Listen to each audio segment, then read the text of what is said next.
Arestado isang lalaki nagpakilalang dating sundalo. Batas umanong pagbantaan ng waiter ng isang beer house sa Makati City kagabi. Darito ang unang balita ni Von Aquino.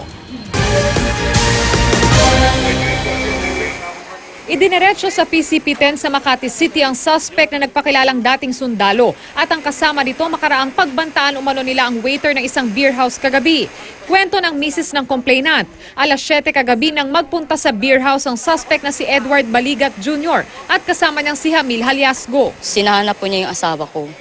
Sabi po niya nasan daw po dito yung lalaki. Patitikimin daw po nila para daw matapos na. Kaya natakot po ako, nagsumbong po ako dito. Itinago nila ang kanyang mister sa loob ng beer house sa pangambang sasaktan ito ng mga suspect. Yun nga po, di ko po alam kung anong kasalanan ng asawa ko sa kanila eh.